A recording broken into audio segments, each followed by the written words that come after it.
দিয়ে দেশে ফিরেছিলেন আর অযোধ্যা এসে উনি বিজয় সম্মেলনী করেছিলেন। তো আমরাও আজকের এই বিজয় সম্মেলনী থেকে একটা শপথ নেব যে আগামী 26-এ আমরা এই বিজয় সম্মেলনী আমাদের ভারতীয় জনতা পার্টির জয়লাভের মাধ্যমে আমরা করব, সেটাই আজকে থেকে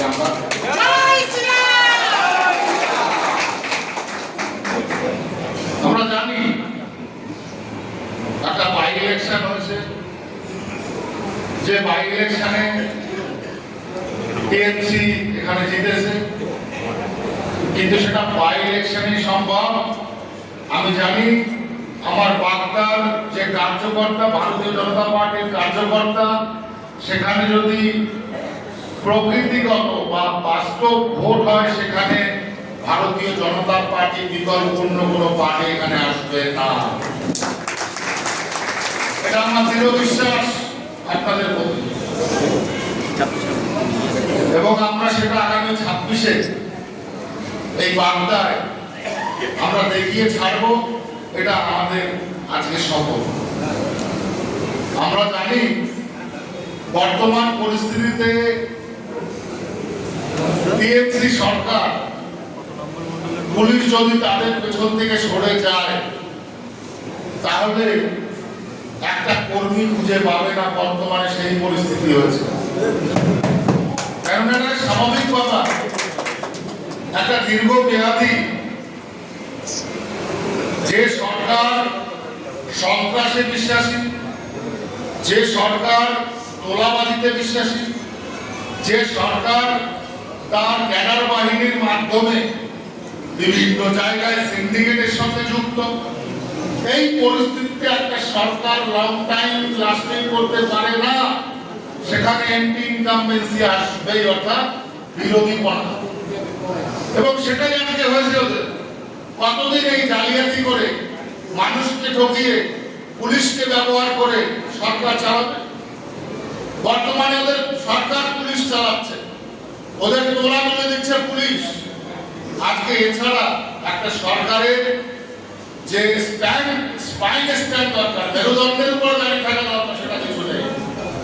আমি দৃঢ় বিশ্বাসী যে যদি এসআইআর হয় পশ্চিমবঙ্গে,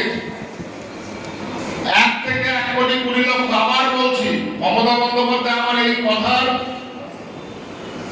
উত্তর দিয়েছেন যে একজন কেন্দ্রীয় মন্ত্রী বলছেন 1 থেকে 1.5 কোটি ভোট কাটা যাবে। এটা স্বাভাবিক ব্যাপার, এটা যে কোনো মানুষের ক্যালকুলেশন। আজকে আমি মন্ত্রীগুলো আমাকে বলছে যে একজন কেন্দ্রীয় মন্ত্রী কথা বলছে, আমি আবারও বলছি, বাইকোটে যে 1 থেকে 1 কোটি 20 লক্ষের উপরে ভোট কাটা যাবে এসআইআর হলে, এটা জেনুইন ব্যাপার, এটা সাধারণ ব্যাপার। কেননা গত 11 বছরে যে সেন্সাস রিপোর্ট তৈরি হয়নি, সেই সেন্সাস রিপোর্ট অনুসারে, অর্থাৎ আদমশুমারি হিসেব অনুসারে এই রাজ্যে যে হারে ভোট বেড়েছে, সেটা জনগণনার ভিত্তিতে বা সাধারণভাবে জন্মের হার হিসেবে যদি ধরা হয়, এত পরিমাণে জনসংখ্যা বৃদ্ধি হতে পারে না, যেটা পশ্চিমবঙ্গে লাস্ট 11 বছরে বা 12 বছরে হয়েছে।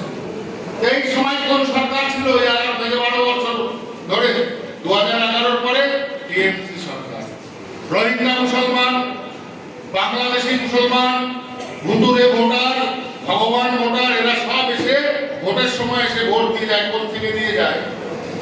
আর আমি লজ্জায় বাঁচি না এই কারণে, টিএমসির নেতারা গলা ফাটিয়ে বলছে যে এসআইআর করা যাবে না। কেন ভাই এসআইআর করা যাবে না? মুখ্যমন্ত্রী মমতা বন্দ্যোপাধ্যায় বলছে এসআইআর হলে রায়ট হবে।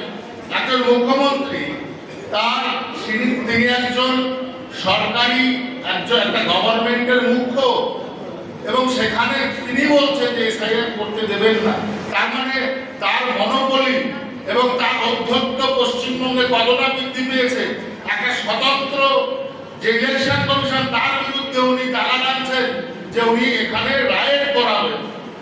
স্বাভাবিকভাবেই এই ভুতুরে ভোটার, রোহিঙ্গা ভোটার, এরা কিন্তু কেউ আর ভোট দিতে পারবে না, এটা পশ্চিমবঙ্গে অভিতব্য এবং ইলেকশন কমিশন এটা করে ছাড়বে। যেমন বিহারে হয়েছে ঠিক তেমনই আজকে পশ্চিমবঙ্গেও হবে, এটা স্বাভাবিক ব্যাপার।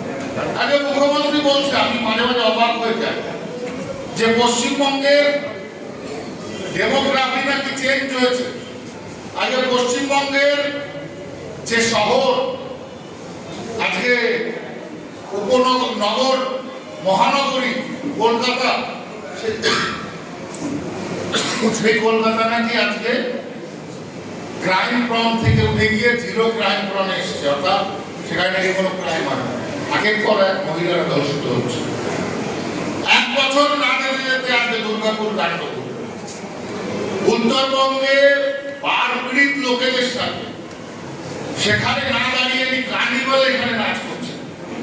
এই যে বিষয়গুলো আসলে মস্তিষ্কে যখন বিভিন্ন ধরনের অপক্রিয়া চলে তখন এই প্রকার সিদ্ধান্ত বা চিন্তা ভাবনা আসে যা মস্তিষ্কের জেনুইন থ্রোয়িং হয় না, সেটা বাইফার্কেট হয়ে যায় দিক ওদিকে। স্বাভাবিকভাবে পাহাড়ে উনি ম্যানগ্রোভ লাগাবেন, আমি অবাক হয়ে যাই যে ম্যানগ্রোভ নোনা জল ছাড়া বাড়ে না বা বাঁচে না, সেটা আমি পাহাড়ে ম্যানগ্রোভ লাগাচ্ছেন। আজকে কথাবার্তা বলছেন সরকারি সিটে বসে, কিন্তু সেটা সম্পূর্ণভাবে একটা বিকৃত মস্তিষ্কের প্রমাণ দিচ্ছে। স্বাভাবিকভাবে আমরা এই গন্ডা লোকসভায় যেভাবে গত বিধানসভায় ফাইট দিয়েছি, এবারও আমাদের এই বিজয়ের সম্মেলনী থেকে আজকে আমি প্রচার দিচ্ছি, এবারও আমরা সেম ফাইট দেব। উত্তর 24 পরগনার মধ্যে যদি কোনো সিট জিতে থাকে তাহলে আমাদের এই 4টে সিট বাঁকুড়া, বনগাঁ, রায়গঞ্জ জিতবে। এটা তৃণমূল কাজকে চ্যালেঞ্জ দিয়ে বলে দিলাম, পারলে ঠেকিও তোমরা। সাধারণ মানুষ, বাংলার মানুষ ভারতীয় জনতা পার্টি এখানে জিতিয়ে আজকে তারা সন্তুষ্ট যেন যতদূর সম্ভব আমরা সাধারণ মানুষের পাশে আছি, সাধারণ মানুষের সঙ্গে আছি। সাধারণ মানুষ তাই বারবার ভারতীয় জনতা পার্টি এখানে অ্যাডপ্ট করেছে, আগামী দিনেও করবে। পশ্চিমবঙ্গে সুষ্ঠুভাবে এসআইআর হলে ভারতীয় জনতা পার্টির সরকারকে কেউ রুখতে পারবে না, এটাও আজকে বললাম। আমরা 160টার উপরে সিট নিয়ে আমরা এসআইআর এর পরে 160টা সিট নিয়ে আমরা রাজ্যে ক্ষমতায় আসব। এটা আমাদের দৃঢ় সংকল্প এবং আমাদের আগামী দিনের কর্মকাণ্ডের সূচনা। আমি মনে করি বাঁকুড়া, বনগাঁ উত্তর, বনগাঁ দক্ষিণ এবং গাইঘাটাও একটা ছোট্ট উপহার দিয়ে আমরা ভারতীয় জনতা পার্টিকে উত্তর 24 পরগনা আরো বেশি আলোকিত বা আলোকপাত করাতে চাই। এই মুহূর্তে আমি আর বক্তব্য বাড়াবো না, কারণ আপনারা আমার র্যালিতেও বেরোবেন।